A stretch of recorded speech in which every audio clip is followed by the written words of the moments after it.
তিনি নির্দোষ। আরজি করে মহিলা চিকিৎসককে ধর্ষণ এবং খুনের ঘটনায় এমনই দাবি অভিযুক্তের। ধৃত সিভিক ভলেন্টিয়ারের আইনজীবী দাবি করেছেন তার মক্কেল এই ঘটনার সঙ্গে আদৌ যুক্ত নন। ধৃতের সঙ্গে কথা বলে তার আইনজীবী জানতে পেরেছেন মূল অভিযুক্ত কিছুই করেননি। সেই মর্মে তার জামিনের আবেদনও করা হয়। যদিও শুক্রবার ভার্চুয়াল শুনানির পর শিয়ালদহ আদালত অভিযুক্তকে ফের 14 দিনের জেল হেফাজতের নির্দেশ দেয়। কিন্তু যে ঘটনা ঘিরে এত আন্দোলন, সেই ধর্ষণ ও খুনের শাস্তি কি ভারতীয় ন্যায় সংহিতা অনুযায়ী? দেখো, প্রথমে বলি যে এটা আদৌ গ্যাং রেপ না একজন সিঙ্গুলার পারসন রেপ করেছে সেটা এখনো ক্লিয়ার নয়। যদিও তদন্তে অনেকে অভিযোগ করছেন বা অনেকে বলছেন যে এটা একটা গ্যাং রেপের ক্ষেত্রে এক রকমের সাজা বা এক রকমের সেকশনস, আর একজন যদি রেপ করেন, কমিট করেন, তার ক্ষেত্রে আরেক রকমের সেকশনস। আরজিকর ঘটনাতে আমি জানলাম যে 64 ধারাতে অভিযোগ নিয়ে আসা হয়েছে, 64 এবং 103, অর্থাৎ মৃত্যু বা murder along with the rape punishment.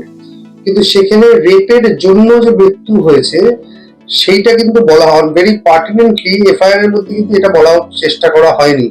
বরঞ্চ বলা হয়েছে যে রেপ আলাদা হয়েছে যেন, আর মৃত্যু আলাদা হয়েছে যেন, বা মার্ডার আলাদা করা হয়েছে। 64 হচ্ছে রেপের ধারা, রেপের পানিশমেন্টের ধারা। 66 হচ্ছে কেউ রেপ করতে গিয়ে কেউ মারা গেল, সাজা একই, তখনও যা ছিল এখনো তাই আছে, অর্থাৎ আমৃত্যু কারাবাস অথবা ফাঁসি।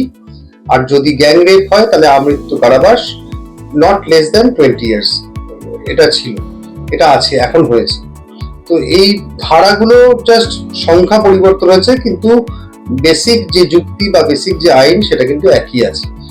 আরজি করে মহিলা চিকিৎসককে ধর্ষণ এবং খুনের ঘটনায় টালা থানায় 2টি ধারায় এফআইআর দায়ের করা হয়, 64 বিএনএস এবং 103 সাবসেকশন 1 বিএনএস। ধর্ষণ 376 আইপিসি বদলে হয়েছে 64 বিএনএস।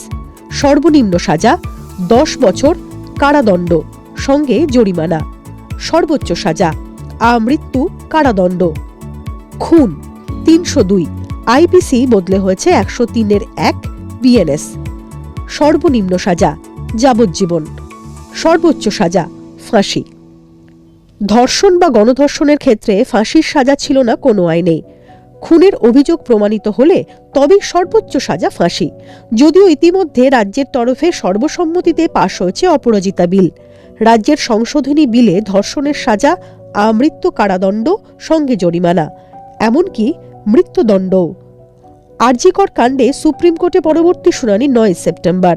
তরুণী চিকিৎসকের ধর্ষণ ও খুনের বিচারের দাবিতে উত্তাল শহর, রাজ্য, দেশ। সকলের প্রশ্ন, মিলবে তো সুবিচার?